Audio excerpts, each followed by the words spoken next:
We're back. This is the Great Classic Rock Debate. I'm Kenny. I'm Paul with zero qualifications. And I'm Steve. And we talk anything and everything classic rock. If you're watching right now, please check out our sister channels. That's a plural, channels. The Great Classic Movie Debate plus the Great Classic Sports Debate. We're covering all bases here, let me tell you. And if you're watching right now, please like, comment, and subscribe. We will love you for that. Beyond that, let's go ahead and get started. Okay, Paul, you wanted to, the last two episodes we've talked about Rush. So you want to hit on a couple of Rush points before we get into quick. Okay. For the audience, I sent Steve and Kenny the thing where videos of Vinnie Paul Abbott, the drummer for Pantera, says that he worships Rush. And I wanted to make sure that was good enough for Steve. And that if Vinnie Paul Abbott says it's okay, and that does he think that's okay? Steve? Uh-oh, Steve, we can't hear you. We cannot hear you. All right. Okay, now we can hear you. Did you hear what I asked you? No, my audio, everything cut out for like 5 minutes, or for about 5 seconds. You want to start over, Kenny? We don't have to start the show over. Just go ahead and repeat what you said. Okay. I sent, for the audience, I sent Pantera. Yeah. So Vinnie Paul Abbott approves of Pantera. Is that good enough for you, Steve? Of Rush? Yes. I have never said that I respect them. That's just not me. Other conversations, you really didn't like them, and I just and I said, dude, everybody worships them. And you're like, well, and then last week when I told you Vinnie Paul Abbott worshipped them, then you perked up. Like it was. No, it's still not a band for me. It's like Harry Potter. Everybody loves Harry Potter. I don't. I could care less. It's just not my deal. What you mean to say is you could not care less. But Correct. No, I could care less. I know it's not correct, but I actually could care less about Rush. That means then go ahead and care less. You say could not care less. We're not doing this. We're not doing this. Yeah, it means I do respect them. It's just my Paul. Because because Steve was born in '77, and because you and I were in our formative years when Moving Pictures was released. And that thing hit like a nuclear bomb. Okay. Yep. Steve was 4. So it's different. And even though he hears it years later, it's not going to have the same effect because the effect it had on rock radio in '81 is, almost indescribable. Yeah, that's a good point, Kitty. Because if you go back and we're not talking about movies today, but if you go back and watch this movie, it's the very first horror movie called The Cabinet of Dr. Caligari. It's a German movie. Okay. Right. You go back and watch it, it is pretty good, okay? But you're not going to be like, I'm scared like The Exorcist. But you have to remember, this is 1924 Germany, and there are no horror movies. This is the first one, and it's scary as crap for back then. You know what I'm saying? So right. Yeah. Well, here, I'm going to give you probably just as good or even better illustration. You asked me a question probably about 40 years ago that stopped me in my tracks because I was unprepared. And you said in about 1984, you said, who is the greatest American rock band? And I'm like, no, they're Brits. No, I must have been 10 separate bands I was about to say. And every time I caught myself going, they're not American. And I finally said, the Beach Boys. And you said, wow, that was a pretty good guess. Yeah, I like that. And you had Beach Boys albums at your house, okay? Now, I've never been really strong one way or the other on the Beach Boys. Well, that's not true because they've grown on me a lot over the years. When I first would hear them as a teenager, I suppose, I used to kind of wonder, like, I don't get the thrill, I don't get the hype, but you have to put yourself into 1963 and 1964 and 1965. Listen to the music that was popular and then play the Beach Boys and you go, wow. It's powerful. It's really good stuff. It rocked. It dared to be different. You know, clearly their influences can be heard, Chuck Berry or whatever. But when you listen to it from that perspective, it's a whole different thing. So by the time Steve's hearing Rush, when he's, you know, a teenager or a young adult, whatever, he can still appreciate it, but it's not the same as hearing it in 81. Yeah. Yeah. Again, they're great musicians. I respect them. It's just not. It's All right. No, that's fair enough. Paul is attempting to soil your name across the internet. no, I won't say anything bad about Rush. I really respect them. And I know they're great musicians. Not my cup of tea. Oh, Like, but do you like Frank Sinatra? I know this is a rock show, but I like a couple of his songs, but I know generally no, I don't. Okay. Steve? Let me answer you like this, because as you guys know, I spent years as a DJ, DJing private events, and oftentimes, especially wedding receptions, you've got multiple generations of people. Gosh. You get the kids, the parents, the grandparents, the great-grandparents, you got all these here.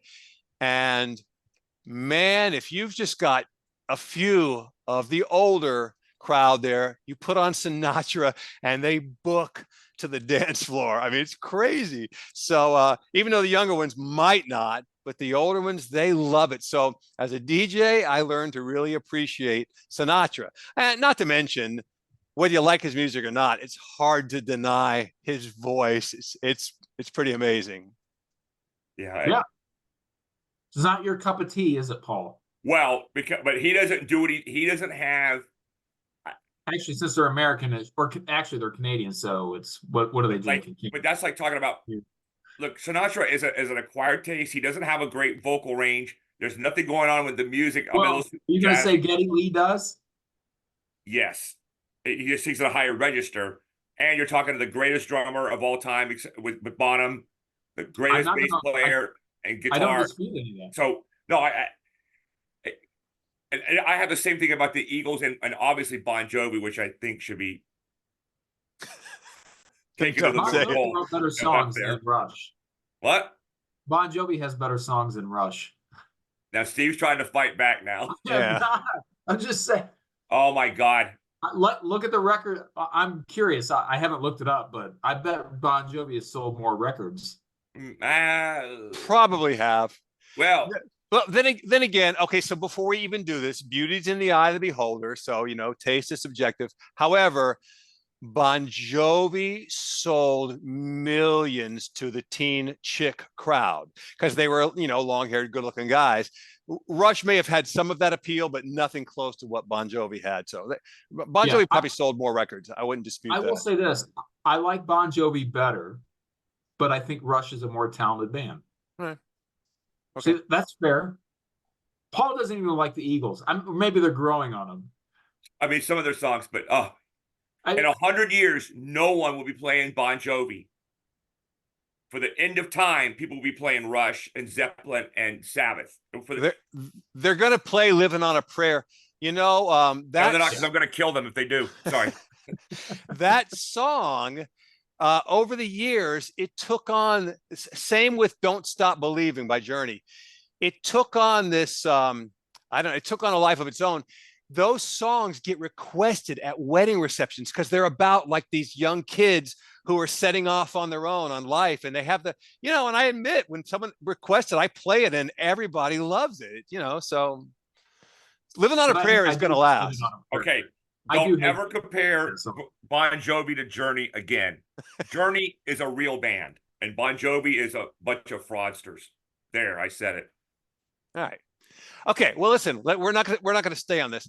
I saw something interesting earlier when I was just looking over a classic rock site, so I'll bring it up real quick. We don't have to stay on it, but you guys are all familiar with the band America, right? Okay. Oh, yeah. They were very popular in the 70s. I mean, no matter what you may think of them, you know, now, whatever, they were very popular, and they had hit after hit after hit, at least for a period of several years, 4 or 5 years or whatever. And their biggest hit is what? Tell me, guys. They're golden hair. Ventura Highway. No. Horse with No Name. Horse with no name. Horse Yeah. with no name. Exactly. Now, when I say biggest hit, I should probably qualify that.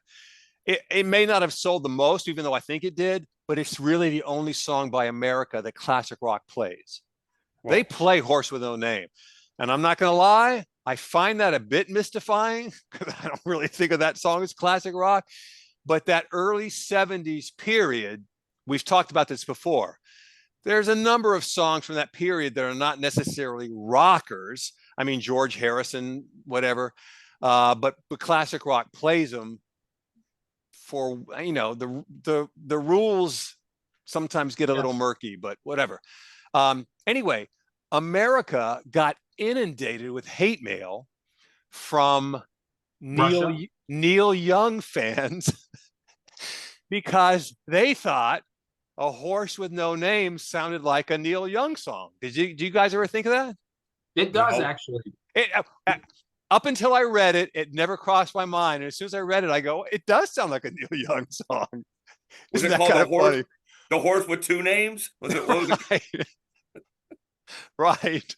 Maybe that might be a lyric from a Neil Young song, but it does sound like As soon as I read it, I said, Which I song agree. is it? A Horse with No Name. I know, but sounds like which Neil Young song? Oh, I no, just- it just sounds like something that Neil Young would have recorded. So the Neil Young fans were angry, like you guys are just copying his style and trying to sound like him, which, you know, I don't know if that's true or not, but most of their other songs, it fit into that sort of style, but I don't think they really sounded like him. But maybe on that one song, they kind of do. I don't know how to react to that. I just No biggie. No, I think it does sound. I've never put the two together, but it does. Yeah. It's kind of maybe it's kind of like when Stone Temple Pilots came out right after Pearl Jam. Pearl Jam.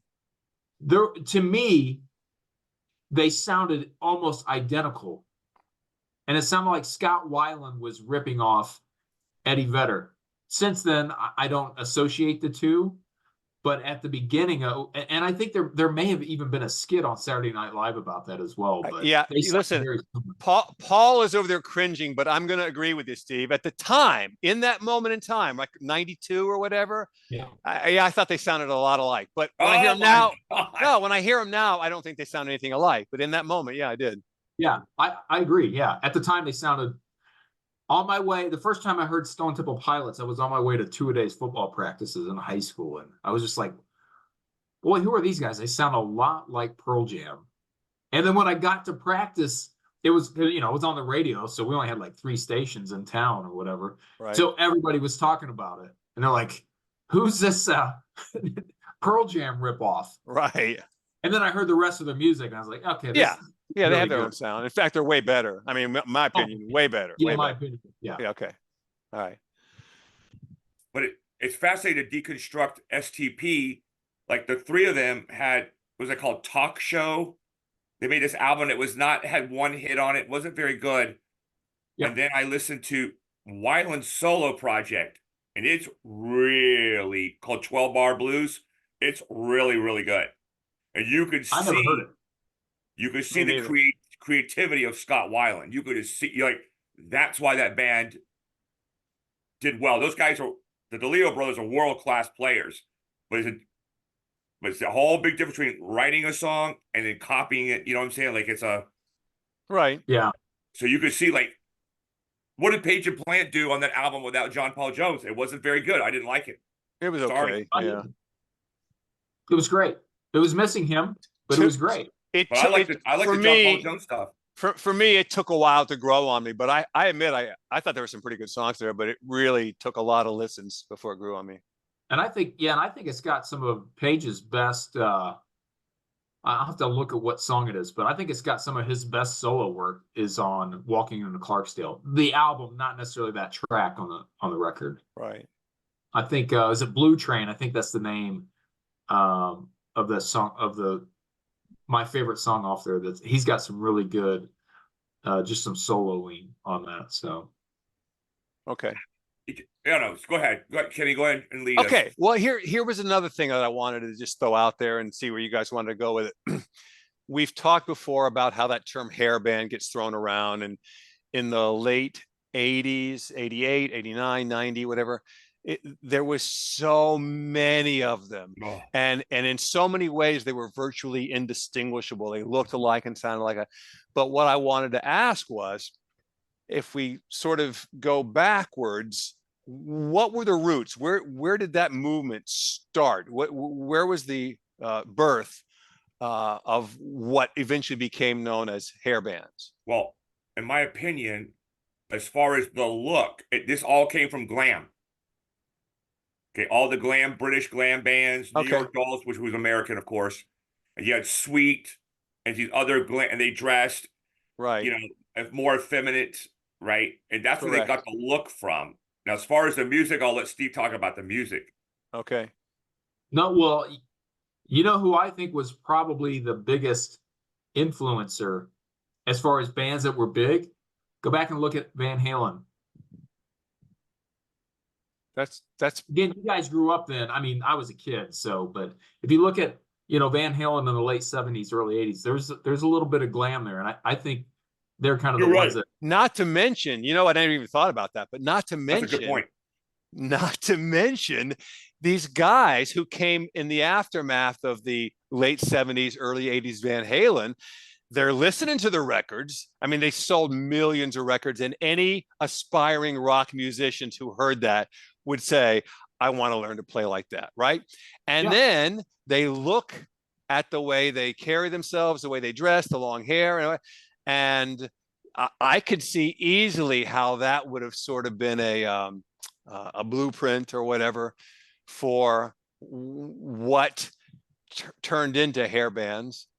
yeah, because if you think about it, take the looks aside, what was the main driving force when you think of 80s rock? What do you think of? You think of Power guitar, ballads. It's but you think of like guitar it's players. guitar driven. Yeah, exactly. Yeah. it's very- And so I think, same in the 70s, but like you had Van Halen toured with Sabbath towards the end of Sabbath's career with Ozzy and blew him off the stage. And so that was probably America's first introduction to like an American guitar god. And then, so you had all these people from the 80s trying to emulate kind of the look and the sound of Van Halen, and then they all Right. just copied one another. And who's using Aquanet hairspray, and Right. they're all trying to copy that. So, Right. and if And you then- look at the Motley Crue biopic, I think it's called The Dirt. Really, it's a great movie. There's a scene where, oh God, what's the drummer's name? Tommy Lee. Tommy Lee, Yeah. where he's in high school and he just grabs his sister's pants, like spandex pants, and just says out of the thing. And, he's like, oh, these look better on me than they do on you, so I'm just going to wear them. So I just thought it was kind of funny. I put a plug because I know you guys are very tepid on Motley Crue, but Yeah. I would Right. encourage you, listen to that first record. Okay. All right. Fair enough. Also, Paul, hold on. Let me say this really Right. quick because you guys Oh, just go ahead. reminded me of something. This was, I'm going to say late 84. It could have been early 85, but it was right around that time. There was a band. I saw them on MTV. Otherwise, I would not know they exist. The band was called Keel. I think it was Keel. Is that familiar at all? no, not to me. Okay. They had this song. I'm almost willing to bet that you guys have both heard it before. Okay. But all I remember is when I saw the video, I remember thinking to myself, these guys are trying with every fiber of their being to look like Van Halen. I mean, they're styled, the hair, everything was exactly the same. And this song that I heard more than once on MTV, it was 1, 2, 3, 4. What are we living for? Rock and roll. It was the most juvenile 14-year-old lyrics. I mean, it was just awful. But I remember thinking, wow, they're not even trying to hide their obvious attempt to mimic Van Halen. They look just like him. The song's nowhere close, but they're trying, So Steve, I think that you hit the jackpot there with Van Halen being the inspiration for the hair band movement. I pulled up a picture of these guys, Okay. and it reminds me of the greatest joke in rock history, which is from an episode of Beavis and Butthead when they're playing an Oh my accept God. video. What's the joke? And then Have you- another group. Well, Paul, you tell it. It's funnier when you tell it. So have you know that song? They had their one big balls to the wall, right? Yeah, if you want to call that a big hit, but okay, all right. For them, yeah. There are a couple of Trust good me, songs. Okay. they're all big right. underground because okay. So the video, have you seen the video? I think I saw it on Beavis and Butthead. I don't really Yeah. remember. So all right. So they're the three the guitar players and the drummer are all probably 5'8" to 6 feet. I'm just making that up. Okay. And they all have long hair and they're skinny. So they're like, "Grr," and they're doing this, "Grr," right? So then all of a sudden, Udo, the singer's he's got a powerful voice. He walks up, he's half their height, and he's got a buzz cut, and he's got a gut. Okay, and it's out there like 1.5 feet. So Butthead says, sir, can I see your backstage pass, please? But that's not the one. I know it's the same one. Hold on. So, Yeah, So the video is called Balls to the Wall, right? So Right, they're in this right. church or a building that's getting slashed by a giant wrecking ball, right? Okay, yeah. And they're like, yeah, these the guys are trying to act tough or something. Yeah. And then all of a sudden, it's another group of guys coming. Now remember, except from Germany. So Yes. so they go, oh yeah, here comes Crocus to kick their ass. The Crocus is a metal band from like Switzerland. Right. And so he picked another European metal band to come fight them in their video. And it's like, I don't know if Mike Judge just pulled that out of his butt or maybe he looked it up. It was so funny. So the next day I go to work and my boss, who's dead now, Steve Amditas, is a pretty good metal guitar player. And we're in a meeting and he goes, hey, Paul, did you see that Beavis and Butthead last night? And I went, yeah, here comes Crocus. They kicked their ass. And then we started going, and people were like, we had to like leave this meeting because we couldn't stop laughing. And no one, it's like, it took me 30 minutes to explain why that's funny. Crocus, Right. he could have said Van Halen, Led Zeppelin. Right. He picked another Oh. European. They picked another obscure. Yes. Obscure. Which is the European- genius. That's the whole genius behind more cowbell. If it would have been the Rolling Stones or something, it would not have been funny. He chose Blue Oyster Cult, a group known for that one song, even though we all know they really did have more than one, but that one song, and it made that skit so funny. Yeah, it's making you reach in the back of your mind to Right. say, yeah, and then the fact that you have Christopher Walken, like the funniest Well, human yeah. being of all time. Yeah. Hey, I'm just an ordinary guy like you. I put my pants on one leg at a time, but when I do, I make gold records. Gold records. That's right. That's right. Anyway, okay. Well, I mean, I think that answers my question about hair bands. Right around that time, I think I had MTV on one day, 88, 89. And I watched, I don't know, 3, 4, 5 videos in a row. I don't recall the bands, but they all looked alike and they all sounded alike. And I remember thinking to myself, is this really what this has come to? Because I thought, if this is it, rock is over. It's done. Do you know who put You know? an end to all that garbage? They're called Guns N' Roses. Yeah, I agree. They came out, and that was the end of the hair band. They're like, we're gonna do what we want to do. We're gonna curse. We're gonna drink. We're gonna raise hell. That's it. And all those hair bands were like, goodbye. Like, Not to mention their sound within that genre. Their sound was original. They Oh did my not God. sound like a band trying to sound like Aerosmith or whatever. they were Greatest just American band of all time. Yeah. them or Van Halen. Or Van Halen. Yeah. Yeah, I would say though it wasn't. I don't think Guns N' Roses put an end to them. I think it was really MTV and Nirvana. No, because if you remember, on the first copy of Welcome to the Jungle, he had a hairband look. Go back and watch that video. He's got the Yeah. hairband look. Yeah, he And does. he's like frizzy hair, and he's got the Yeah, I thing. know. After You that, look at they Welcome put to it the into Jungle, it. They music stopped. video. It was long straight hair, and was there another band after that? Yeah, but listen, Paul, I think I'm going to agree with Steve because remember all these bands like Cinderella? There was a whole bunch of them, Yeah. and they made records in '89 and '90 Yep. and '91. Yeah, And we're it talking was, about the look. The oh, look, okay. not the songs. Cherry Pie came out in like I think that was it was either 89 or 90. I'm going to say '91. It's either '90 or '91, I think. I was in junior high. That's like Okay. I think it was 8th grade. So yeah, Okay. right around there. But it was post Appetite. Yeah. Oh, definitely, definitely. Yeah, So I'm saying that's the why look stopped. I'm saying the music, the garbage what they were making, Okay. cheese Oh, my cherry pie, that. I think it would have continued if they just didn't if MTV just really started pushing grunge. I guess. I mean, Because plus the the same quality thing of about the same thing about the 80s can be said about the 90s, that there were a whole host of every grunge band looked the same, and you could have just picked some random dude off the out of the alley That's true.